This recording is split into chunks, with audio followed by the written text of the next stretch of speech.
have given me something early birthday present, got a new desk, got a new setup, but we'll talk about all of that and a lot more. Let's tune in and see that we are all good to go. And get the leg a bit of stretch at the bottom here. And see if we can go for 30 minutes, 45 minutes, and like that. Comments are being blocked. I blocked all the comments because I got the phone here. Let's try this side and do that. Let's see that. Comments are a bit small here. I have to check the comments out again, make it bigger. Good evening, Paul Whitaker, Kuglet Munsami. Sorry, I didn't see your comments. And we are also streaming on Facebook as well as YouTube. Good evening, everybody, and welcome. Paul Whitaker. I said,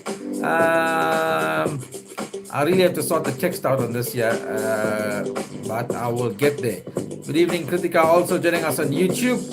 Welcome, welcome, welcome.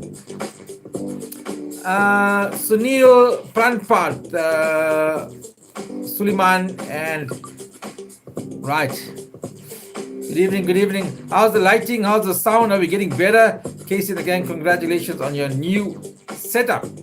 Is it a new setup? Yeah, thank you for that.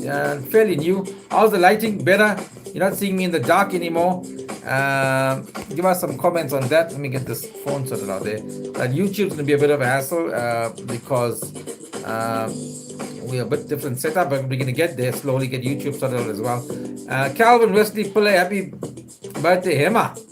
All right, it's Hema's birthday today. Very, very, very happy birthday to Hema. Right.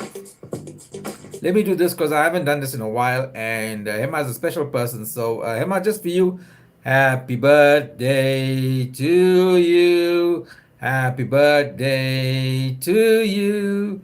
Happy birthday, dear Hema. Birthday today, 35, 30, something like that. Happy birthday, Hema. I got to sing you a happy birthday song. I don't often do that. So you're very privileged to me to sing you a happy birthday song. Thank you, Calvin Wesley Pillay. Roger Naidu says, how's it? Kogi Lambal. Calvin is laughing at me. But good evening, everybody, and welcome to the programs. KC Live. It's a Monday. And you said you can hear me loud and clear.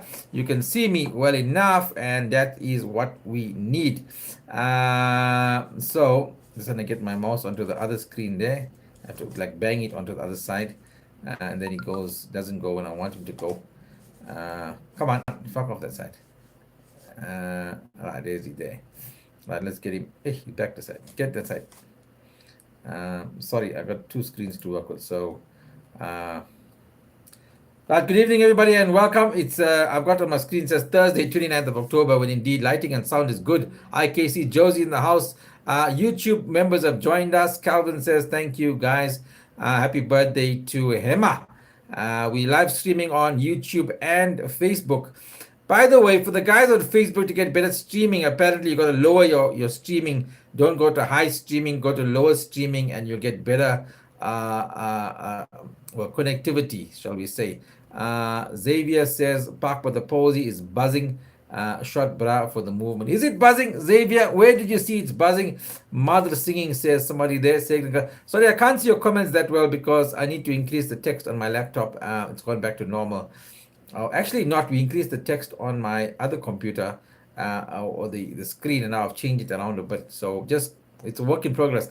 By the way, let me just tell you, today the wife and my son, what they did is they took me out of my room and they kept me in the other room, the other bedroom, which is my wife's bedroom, because I live in this office now because of my injury. And I got a single bed here. It's easier for me to move around. And they kept me there for about 4 or 5 hours. They were banging and doing some things in my office. And then they brought me into the office after a couple of hours, and voila, they had bought me a brand new desk setup. I was using a plastic table, guys. If you don't know, I'm in a pretty basic setup. Yeah, a plastic table with my stand for my laptops, and it's all over the place.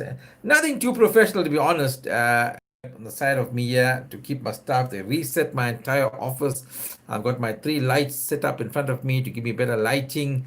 And yeah, it's been well done. Wife and Ty. Yep, they were kind of getting pumped. Tasha, you're too good. Your comments are too smart. Awesome, Mrs. Casey and Ty. Yeah, early birthday present, so to speak. And to think the wife went out. So, by the way, the other day I was at home and I was in the lounge. She came in the lounge, she blocked my eyes, she put a t shirt over my face, and I could see, not see, I could feel or hear guys walking into the house, going upstairs into Tyler's room and leaving stuff. And here's how fucking bitchy she is because she knows that I can't walk up the stairs. So everything was piled upstairs. And so, what was even more interesting and exciting for me is that my son Tyler and the wife and my mom, the desk and the cupboard in the side here that they'd got set up for me came disassembled or in pieces, and then they had to assemble it. They were afraid it wouldn't fit through the door, so they bought it in the pieces that it comes in, and they assembled the entire desk, took all my computers, everything out, and reset everything to give me a much neater setup. Actually, now I feel like I'm working in an office scenario. You're moving now at the pose. Yep. It's been, hi Casey, so much of lovely big day coming up. Big day is coming up. Yeah, so good for that. But thank you to them, and it's been really awesome. When I walked in, I thought they were putting up birthday signs or something for me. And by the way, my birthday is next week, Tuesday, still far away, 10th of November. I was expecting other story, which you getting blocked. And started, yeah, Tasha, I know that. Well done to your missus and your son. Yep, they did very well. Actually, I was very impressed. It takes a lot to impress me, by the way. So to be honest, when I walked in here, I was very impressed. They put a lot of effort into it. So thank you to them. Wifey's gone to visit her niece at the moment, and right, let me just do the formalities first. Today's program brought to you by iCore Parts. We did them as the main sponsor last week, Kia and Hyundai Parts. Today's main sponsor is Kids A Lot. Kids A Lot. They're a retail business that specializes in high quality baby products, children's cars, and a broad range of toys, as you can imagine and see. The company has been in existence for over 2 years to date and celebrates its birthday. Well, October now must be is where the birthday was celebrated. Headquarters in a walk-in store based in Pretoria, Centurion. So if you are in that area, we are, and they're also busy establishing another store in Durban. Yeah, so Kids A Lot, motorized cars, kiddies toys, whatever. Centurion, Pretoria. If you, I will try to give them a visit there, by the way. And also, don't forget my key sponsor as well, Group One Nissan. They have the special on the X Trail, and I will be at Group One Nissan on the 21st of November for a fantastic day out. They're gonna have the Winston Dwang Luang says, "How's it, Omi? Good evening, everybody. Homie. So, Kids A Lot, our key sponsor, our main sponsor for today's program. If you're looking for kiddies toys, COVID cough is still around. Health update, I'm fairly okay now. I got to see my doctor probably this Friday to change the new cast. Tasha says, Kritika Nizam sending Casey something nice for his birthday. Did you see? Ay. Casey, so much of lovely big day coming up. All this comments on YouTube still there. Some people on YouTube. Let's find a way to get this mouse on that side. It's quicker. Let's try this. Oh, and it's up.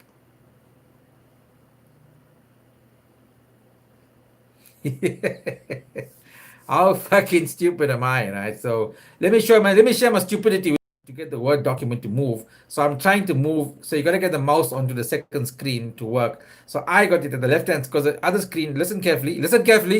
The other screen is on the left hand side of the main laptop screen where I'm now got the camera. So I'm trying to get the mouse onto that screen. So I'm going to the left of the screen and I'm trying to move the cursor onto that screen. So I'm hitting. So there's the wall of the laptop and the cursor is trying to get onto the other screen. Whereas you got to drag the cursor up to the top because it's the screen on the top. So I'm dragging it to the left, and I'm banging that wall. What the fuck is not going across? Whereas you got to take it to the top and it goes to the top screen, which is now on the left. Well, there we go. I gave you the story. That shows what a chut I am. But we fucking learn as we go, right? We learn as we go. And I'm not that technically minded, so I'm learning. Yeah, laugh. You'll fucking laugh. I made a joke about myself. Y'all fucking laugh. Right. Anyway, so hopefully today I will get to, or Friday, get to recast my leg. A couple of days early, I'll give you the whole story about that. We had the GK quiz yesterday, Sunday. 5,000 and GK quiz sponsored by West Lee, and we had a winner yesterday. And what a winner we had! Karen Naidu, or Karen Naidu, not to say it, but Karen is the daughter of Mervyn Naidu, and Mervyn Naidu is one of our winners. So we have 6 winners so far. And Mervyn and his daughter hold 2 places, which means when it comes to the final 10, Mervyn and his daughter Karen will be competing against each other. Can a father beat a daughter? Ay. I know I'm getting old, Kritika. I know I'm getting old. 35, 36 this year, by the way. I'll be 10th of November, next week, Tuesday, going to be 36. Kritika said she's 45. I mean, she looks good for 45. I hope I look as good as she does when I get to 45. Keshni Saleh says, good evening, everyone. Keshni, how are you? You can change it on your display setting to be on the left. Yeah, I know that. Maybe I'll do that. But for now, it's set as the up thing. So let me use the up one. Right, where were we? And right, quickly, let me just say, we've got a long show today. Couple of going extremely well, extremely well. But congrats to Karen, says clean sweep. Park by the Posy Saturday. Who doesn't know about Park by the Posy and who hasn't signed on to our Facebook page? Our team will put up the links now for the Facebook page, Park by the Posy. By the way, I think we're 14, 15 days into this movement. Let me tell you, who hasn't heard about this? Even today, I was speaking to some activists in Chatsworth and I said, man, this thing, everybody knows about it. People are sending them. They say to me, you know it's gone viral when the people I send it to are sending it back to me via other channels. That's how it's gone. So 15 days somewhat into this movement, we've got a lot of traction. We've sent out letters to the DA, which I'll talk about. Today we sent a letter to the Post newspaper, Yellow Langala's Post newspaper. Post newspaper built its back on Indian people. Post is they say they're the voice and the heart of the community. So then we need their voice and we need their heart. We need their art to help us in this project. East Coast Radio, letter is going out to East Coast Radio tomorrow to see how they can support us as well. Anwar says, hello, brah, damn, it's hot in Cape Town. Right, nice to see it's hot in Cape Town. Post newspaper, Langala newspaper. Some people can hashtag post there to see if we can get them on hashtag ECR. Good evening, everybody. Welcome. Let me just tell you about and address this issue here. So I sent a letter to the DA, the Democratic Alliance, or the group sent a letter to the DA. Park by the Posy media team sent a letter to the DA. And today I had a long talk with an activist from Chatsworth, and he says, I made a wrong move to contact the DA for support. So let's just bear this out.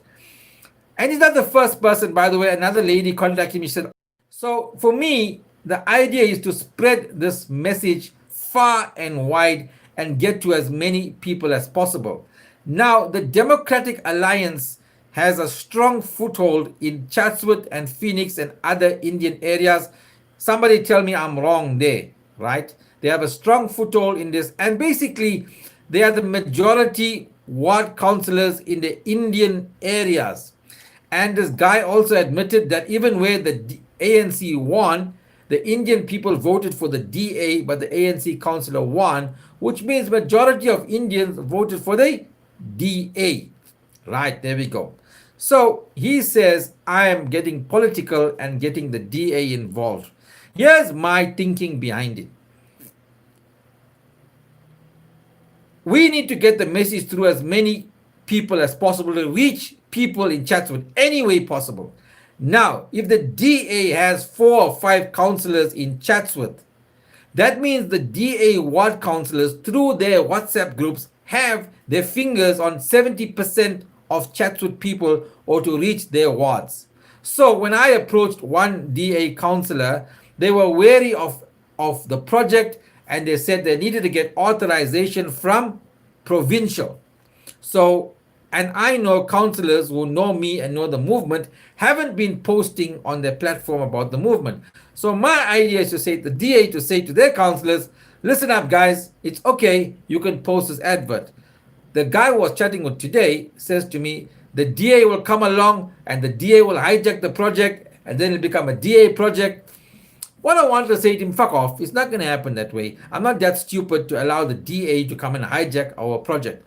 Akar says, how are you doing? I hope you can use the leg. All the best. Thank you so much. So I'm not going to allow the DA to come and hijack this project. What I do want from the DA, the support from the DA, is to give the mandate to their councillors to say, if you post this stuff, it's okay. If you politics, we're not aligning ourselves with the DA, although some people would like to make it political. And that now the mouse is gone. I don't know where the cursor has gone to. Oh, there's it, yeah. Right. So why do political parties always look for something to benefit themselves? Well, that's the nature of politics. AKC streaming from Zambia. Richard Pillay is streaming from Zambia. Well done, Richard Pillay. And he's saying hashtag Park by the Posy. He's supporting the movement Park by the Posy. ANC is like magic. Yeah. Jackie Munsami says, so there's my thing about this thing. I'm also going to address something very quickly for those of you watching and share this message. People are asking about businesses. It's going to affect businesses and affect Indian businesses. Let me tell you something. So somebody made a stupid Man United comment here, and if you're a chit, I will delete you, by the way. Shriyan Bramdo. Shriyan, you've been on our platform.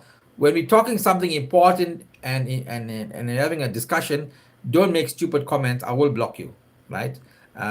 We're not talking football and we don't talk football. Correct, Casey, you put it out there to the parties. They can take it or leave it. That's right. Take it or leave it. Decide what you want to do. That's my point. Put it out there. Let's see. If they accept, it's an issue. I promise you. If they don't accept, it's going to be another issue.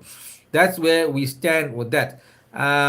Then I will address this issue about Indian businesses. Let me tell you how we see it, how the committee and how we as the NICSA see this whole operation running. We don't want, so let me address this one, which I will do in an interview later on. A lot of people said to me, Casey, this movement won't have any traction because it can't be an economic boycott because the Charos will shop on a Friday and the Charos will shop on a Sunday. So the store, let's say Checkers or Edgar's, will get the same value. They won't lose. Have you guys heard that argument? The Charos will shop on a Friday. The Charos will shop on a Sunday. They'll same value. So here's my answer to that, and which I will do in a video in the upcoming days.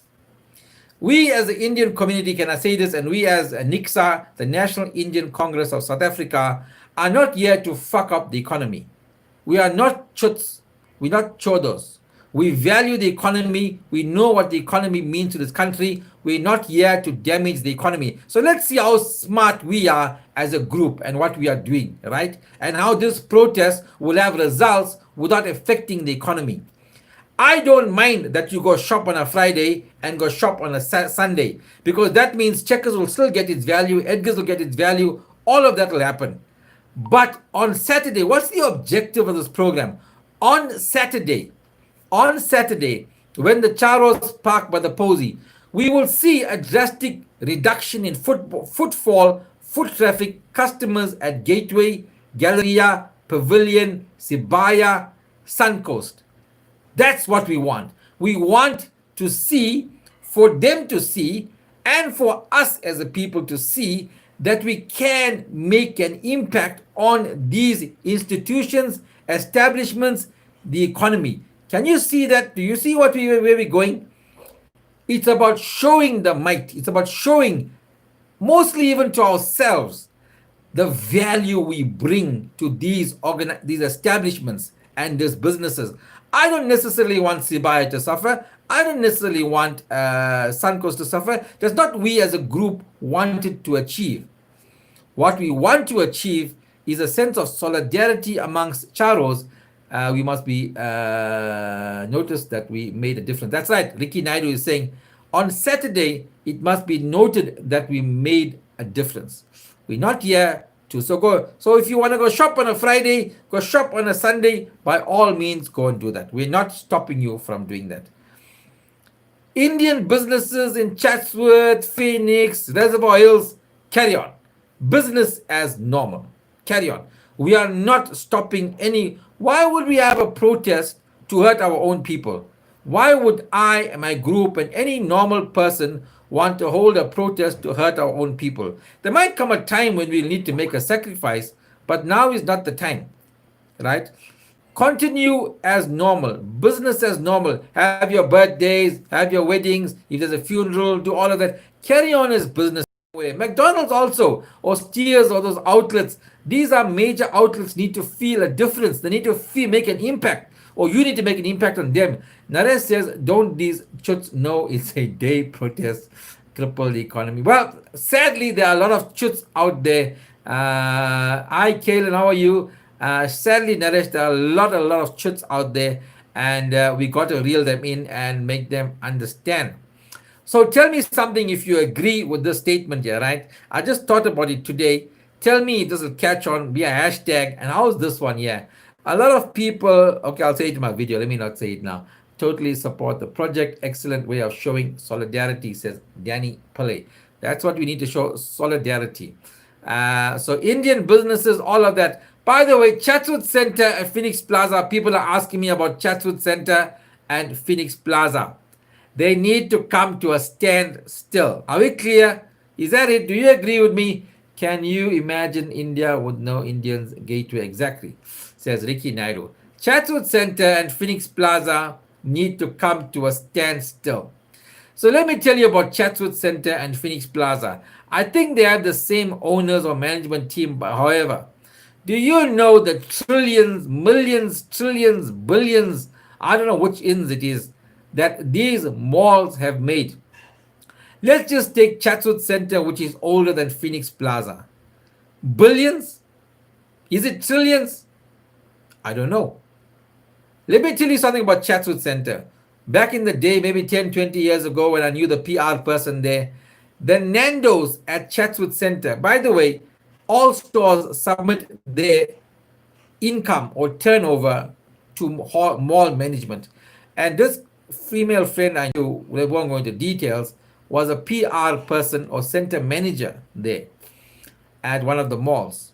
And we should see the figures. The Nando's in Chatsworth at that time, I don't know now, was one of the second highest grossing in the country. Let that sink in with you. Second highest grossing in the country. The Checkers warehouse there, which it was, also ranking high in the country in terms of turnover. That showed the buying power of the people of Chatsworth. Now I want you to pump back into Chatsworth. Can anybody give me a figure or tell me high, low, let's say not much, low, high, medium, high, something like that, or a lot, a little? Give me an indication. On a scale of 1 to 10, what do you think Chatsworth Center has pumped back into Chatsworth, into sporting projects, religious projects, social cohesion projects, community projects? What do you think Chatsworth Center has pumped back on a scale of 1 to 10? Pumped back into the community. This is the community they make money from. This is where the money comes from.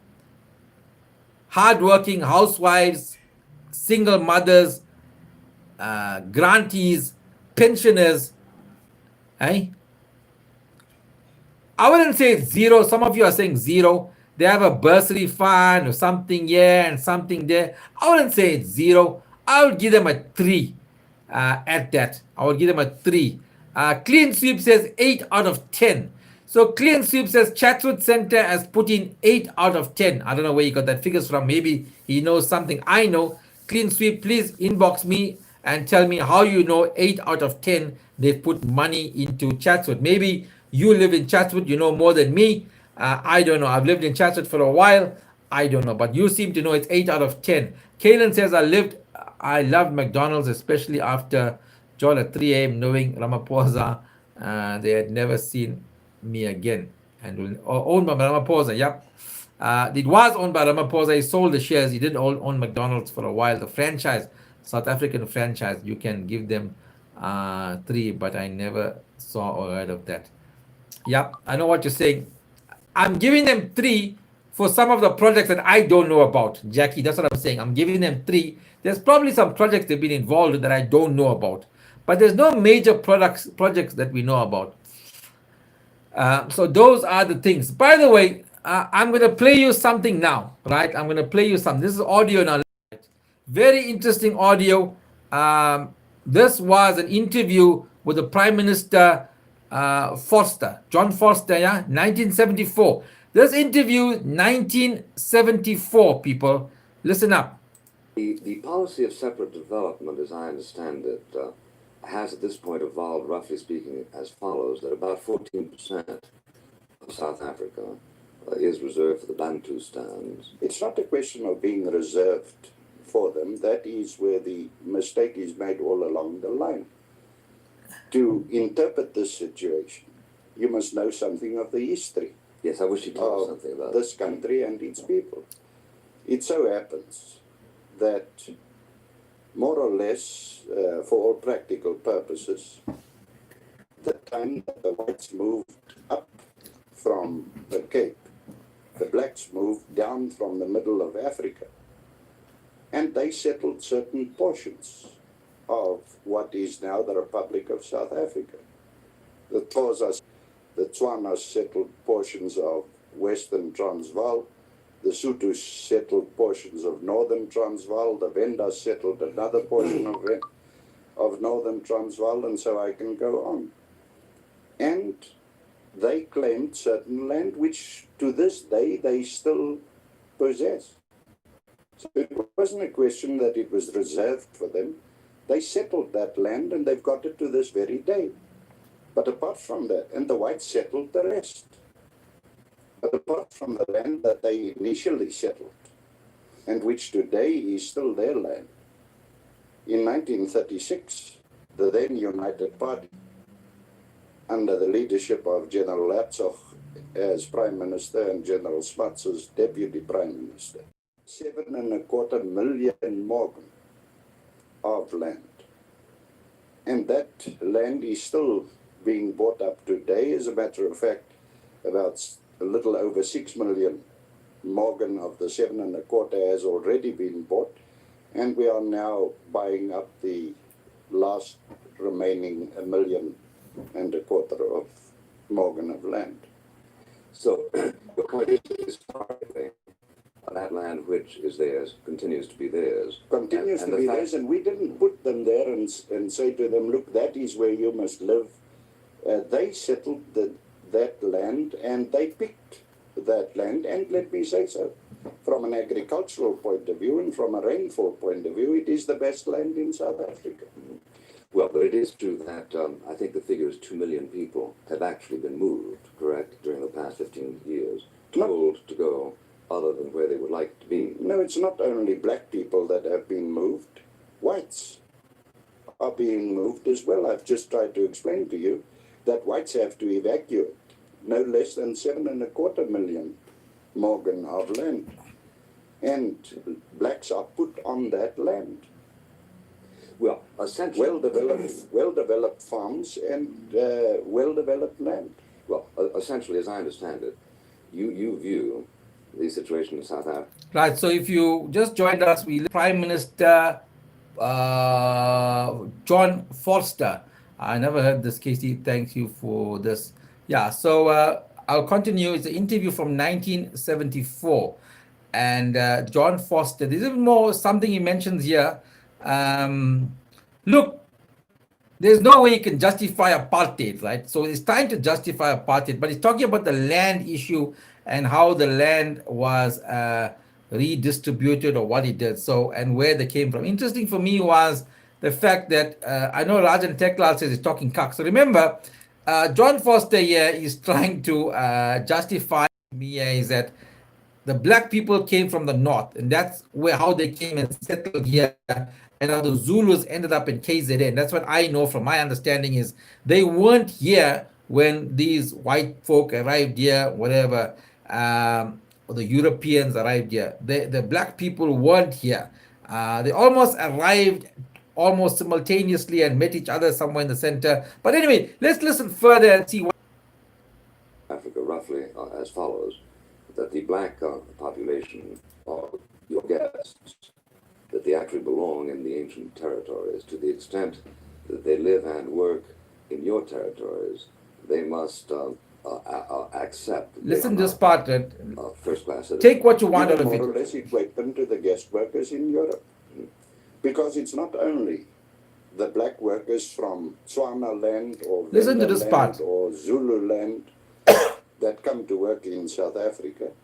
Independent, the citizens of independent African countries come to South Africa to look for work for the simple reason that their own countries can't employ them. You have more or less 90,000 Malawians working in this country. And if we were to say to Malawi tomorrow, and we've never had anything to do with Malawi whatsoever, it's a country, as you know, situated far away from us. If we were to say to them tomorrow, I'm awfully sorry, I can't accommodate your people any longer, you must take them back, their economy will be very, very seriously hurt. The same applies to Lesotho, an independent country, member of UNO. If we were to say to Lesotho, we are sorry, we can't employ their 105,000 people working in this country at the moment, you can well imagine what will happen to the economy of Lesotho. Well, the same applies to Botswana, and the same applies to Swaziland, and the same applies to any other of the African countries who come to South Africa to look for work. Well, but Mr. Foster. He's talking about the impact that South Africa had,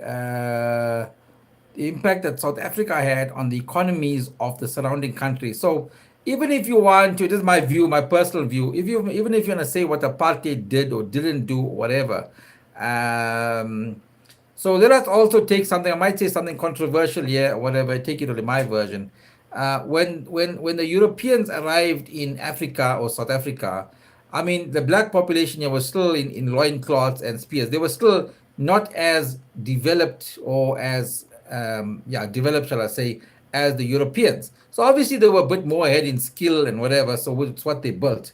I'm not supporting apartheid, but the context. The fact of the matter is they came here with bullets. That was the difference. The Europeans arrived here by ship. The people in Africa hadn't built ships yet. So that's a fact, whether you want to accept it or not. So the interesting point, what I want you to have an open mind about, whether you support apartheid or whatever, right? Is he's talking now about the surrounding countries that benefited from the apartheid government, that benefited from apartheid, that created the South Africa and robbers. The borders were controlled. Firstly, then says Rajan Tekla. Yeah, Rajan Tekla, understand what I'm trying to. I'm not. Africa or on the It's just of the countries. trying to understand or hear all sides of the It's not story. a question of misery either or a paradise either for this matter. It is simply that as far as the whole of Africa is concerned, it's got a backlog in development. Listen to this part. To understand that, again, one must look at their history. But the point is, and I'm not saying anything at the wrong. No, it's not a question of misery either or a Okay, listen to this part, right? Listen very carefully to this part here, what he says. And tell me if it rings true for foot was, I think. Forget all of that. Listen to this part here and tell me if it resonates or today or is any merit in what he says. We'll discuss that. Listen to this part here. Paradise either for this matter. It is simply that as far as the whole of Africa is concerned, it's got a backlog in development. To understand that, again, one must look at their history. But the point is, and I'm not saying it in a derogatory sense at all, but for generations to come, on account of the fact that they multiply by over 3%, as compared with ours of little over 1%. For generations to come, their difficulty will consequently be that they cannot create sufficient avenues of employment. And therefore, but in a practical, realistic sense, their main export will be labor. Because they can't be from. No, it's not a question of misery either. Please listen to this again, right? If you didn't hear it, I'm going to play it again. Listen to this again, right? Listen, I'm going to play it again. Or a paradise either, for this matter. It is simply that as far as the whole of Africa is concerned, it's got a backlog in development. To understand that, again, one must look at their history. But the point is, and I'm not saying it in a derogatory sense at all, but for generations to come, their difficulty will consequently be that they cannot create sufficient avenues of employment.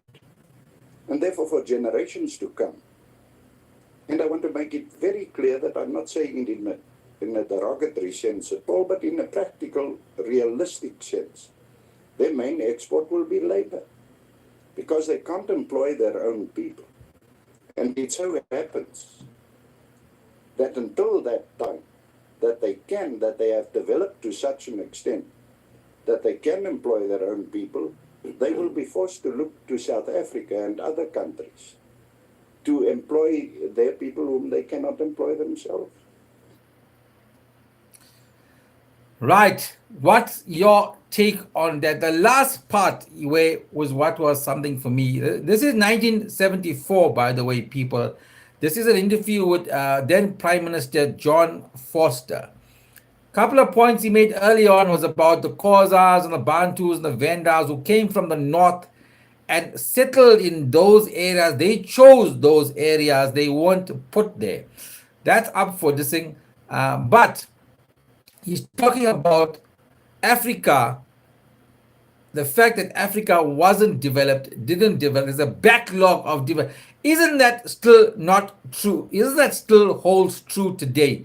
Ricky Sari says this is true throughout Africa. With unemployment times 3 times. Isn't this, when we talk about this, are we racist? If I had to bring this topic up and talk about this, does that make me a racist? Does that make me a supporter of apartheid? Does that make me an apartheid sympathizer? Does that? This is 1974. This man is talking about backlog of development in Africa.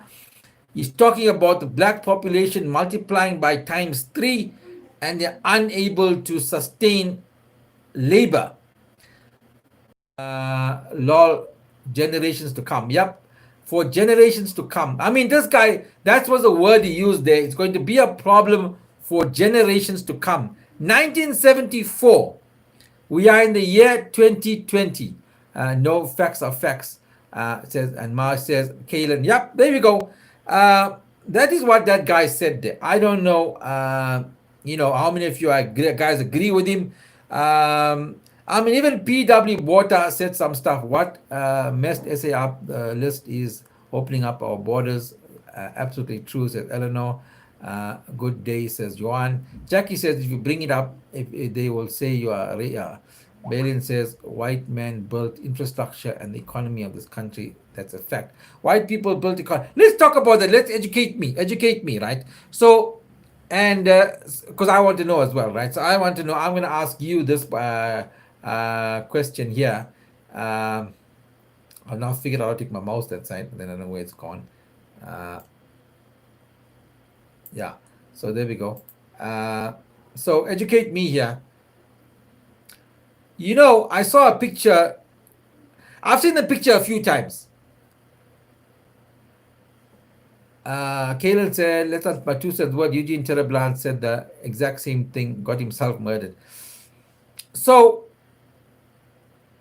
I saw a picture. Actually, this picture was been around for a while. Somebody shared it with me a few times. It was only about 2 months ago that I looked at the picture, and suddenly it made just more sense to me, or started questioning. The picture was 3, was it Boers or the Boer army or the English army, whatever, like the red coats or whatever, standing there with the tunic, the uniforms with their guns, and there were about 2 or 3, maybe the Zulus or whatever, okay, the black, the natives of the country with their skin cloths, their shields and the whatever. Tell me what you saw in that picture. Did you see that picture? Okay, let me describe the picture to you. There's the, tell me what that picture tells you. Totally correct. The bursting population in most African generally is a roast meat. Colored people are a symbol of peace. whites to be this thing, and like the police, and they will chant. Tell me what you see. If I describe that picture to you, what, because I just saw it recently, actually, to be honest. What does that true words India following in them, right or wrong? Um, what did you, who is they? They bigot, tie the dog loose. Who is they? You bigot, tie the dog loose. You're talking to me. This mother should also know the stealing of natural resources. Elias, certain things he said. I'm asking you to analyze that. Don't fucking come. He's a fucking apartheid activist. He created apartheid. He's trying to justify apartheid. Let me fucking get that right. Somebody called me a bigot. You don't like me, you can fuck off. No problem. I don't have a problem. If you think I'm a bigot, then fuck off. No, I'm talking about your audio clip. Okay. But leave the bigot. Leave who he is. I said to you, don't worry about him as being this. I'm asking you to pick on certain things, he said. The red hats need to listen to the recording. I said, listen. If you want to learn and educate yourself, not saying you're stupid. Sometimes what they say, we're listening. So tell me something. This Chut apartheid activist, creator of apartheid, fucking oppressed people, stole the resources. We fucking know all that. Is he saying, when he says Africa was backlogged in moving progress, was backlogged, and he says the population was increasing 3 times, is that not fact or whatever? Is that hurting us? Is that hurting Africa? Is that something we need to address or should have addressed or need to talk about or no? Is it yes or no? That's all. Don't give me other fucking story. I'm not here to trying to say here. I'm picking on certain things. What he said to find merit. If there is merit in what he is saying. Jackie says that's a fact. So let me tell you what I saw in the picture. When I saw the 3 soldiers and I saw the guys. Okay, let's talk about this. When the British or the Boers or the food trekkers or whoever, Jan van Riebeck arrived here. Let's get this right. Typical example of the time Rhodesia was economic hub of Africa. Yep, Rhodesia was the economic hub. Let us not get away from the facts. Jan van Riebeck arrived here on the Dromedaris, a seaworthy vessel that they were making seaworthy vessels for years. They had the Dutch East India Company route to India, the Silk Route, all of that. They had catering companies, they had guns, they had equipment, they had stuff. How is it that they had all of those stuff, but Africa had not even got a ship or a boat or anything? Now, I'm not saying Africa is backward. Maybe they are, maybe they, why did Africa take so long to develop? And if we're saying that they could have done it without the British or the food tech, is that really true? And that the British or the Jan van Riebeck brought no value to this country. The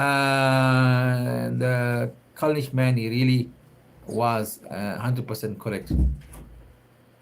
Paul Whitaker says it's true. When the white came, the Khoisan hadn't seen the wheel. Yup.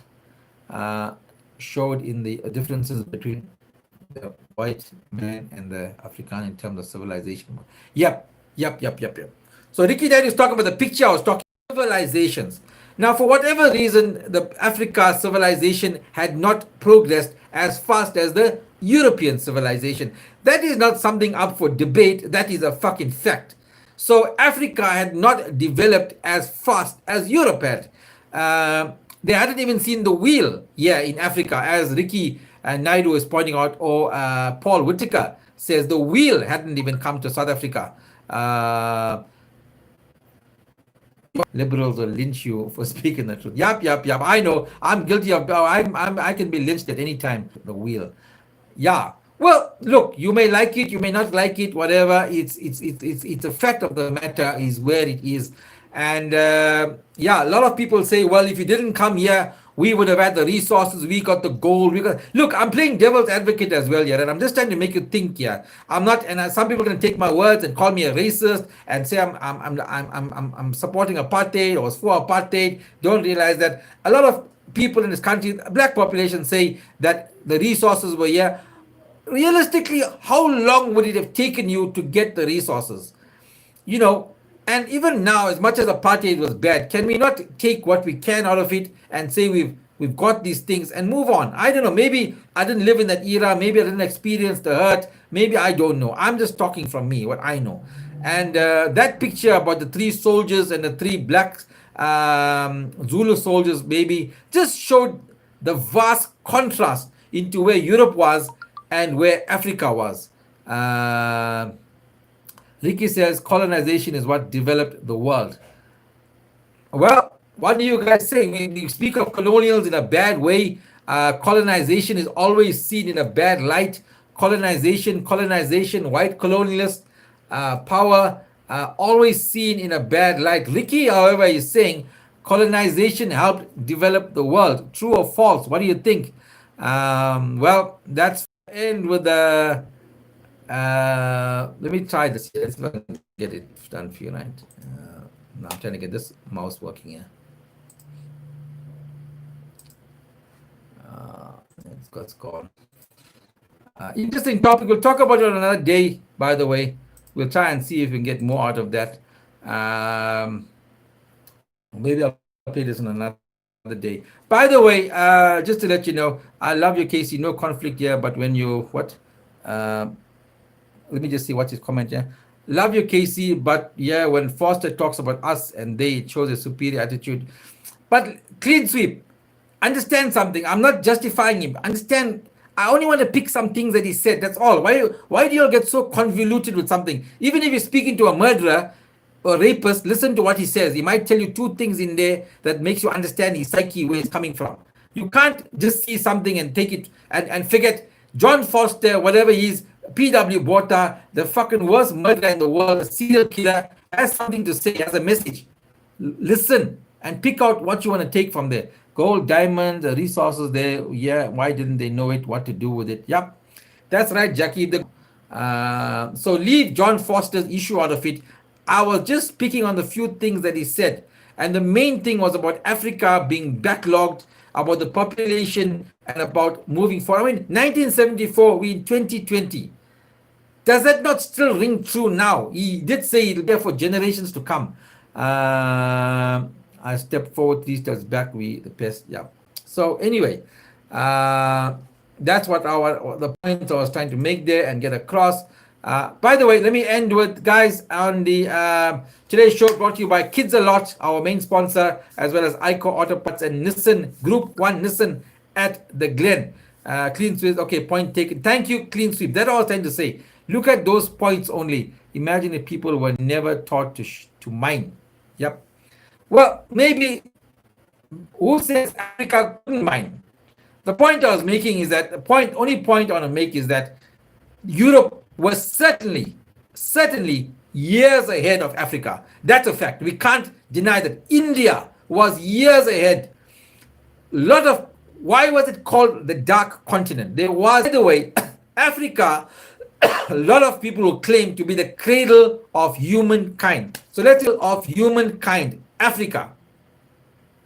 If civilization started here, why then is Africa the most backward, inverted commas, continent based on other continents? Why is that? Right? Think about it. Give me your answers. It's Caro Charo's benefit concert. I've got a host of 9 artists performing from Bangla songs, Bollywood, Tamil, R&B, old school, comedy, and 4th of August. It premieres on Friday, the 4th of August. Tickets are from 100 Rand. And Alice says, Casey, come visit the Castle of Good Hope. Nice conversation. We'll carry on with it on another time. Excellent subject, says minded person, not for a mind that subject itself to oppression. That's right. Open-minded people we want. Thank you, everybody, for joining me and my show on the 4th of October. Karo Chara benefit concert from 100 Rand goes to 200 Rand, 300 500, depends how much you want to support me. Other than that, all tickets are just the same. Thank you for watching. It's my 1 hour is up. You can say your good nights and be good. If you enjoyed the show, it was a good one tonight. Thank you, Clean Sweep. It was a good show tonight. Thank you for having me online. We had no problems with connection. all today. Sound was good, lighting was good, and it was a good night. So it's going to be a good night as well. Thank you for watching. Their simple life, that's their right. Ali and Suleiman, you're probably right. You're right. Why should you judge somebody by other people's standards? But that simple life would have caught up with them, Ali and Suleiman, because the world evolves. Suleiman is right. Ali and Suleiman says they were living their simple life, and that's their right. Correct. The problem with that is, Ali and Suleiman, that the world evolves, people evolve. It's like you, Ali and Suleiman. Let's say you today, if you don't want to use, let me use an example for Ali and Suleiman. Let's say you old school, probably like me, we don't like cell phones, we don't like technology, we don't want to get involved. We tell our children, no, talking to each other is better, seeing each other, visiting. The problem is, technology is going to catch up with you. And when those people who got technology, like your children, are trying to do something and you can't understand it, you are going to be backwards. Did I use the right analogy there? Did I use the right example? If you decide, like me, I didn't want to learn about technology, I didn't want to learn about this, I wanted to do my own thing. I didn't want OBS, I didn't want this, I didn't want two screens. I wanted to be simple on a phone. But in order for me to get better, in order for me to reach more people, otherwise, then I'll be sitting in the dark while my competitors and other people are tell me I'm talking bullshit. Somebody want to tell me I'm talking bullshit? That's Ali and Suleiman's argument. And there's nothing wrong with it. They can sit here in Africa, not mind the gold, not mind anything, have their cattle and do everything. The problem is when the white man or the other guy locks up at your door, then what do you do then? How do you handle him? That if he's coming to take over from you. Ali and Suleiman, if you can't do technology and somebody comes to you and now it's internet, banking by phone, and you can't do it, then somebody tries to help you, then they fucking steal your money. Yay or nay? Am I right or am I wrong? We need Amius support for, we need Amius. Thank you, good night. And then they cannot benefit from the technology. Yeah, so there's my argument. That was my argument. Ali and Suleiman, I tried to give you my argument there. I think you got my point there. What question you're answering? Let me answer this Chut's question. Yeah, he's saying got a question as that. Because you know why, Akbar Suleiman, your airfare, it's an online show. So you don't fucking need airfare or whatever. If you ask a smart question, if you want to be smart, you want to be sarcastic, if you need to have a little bit of smartness to ask a smart question. So let me address Akbar here while I'm not going. He says, if I come support you, who will pay my airfare to Durban? The fucking show is fucking online. If you want to be on this platform, you got to be a little bit smart. You got a little bit GQ. Otherwise, you can't grow with the punches here. You're going to be left behind. Right, Akbar? Inshallah. A stupid question, I had to address him. Gangan says, Casey, buy the posy. Akbar here will fucking buy his own airfare. I think he's in Joburg. We'll have to meet up with him, give him a bit of education. Everybody needs education. And be good. We're going to end YouTube now. There we go.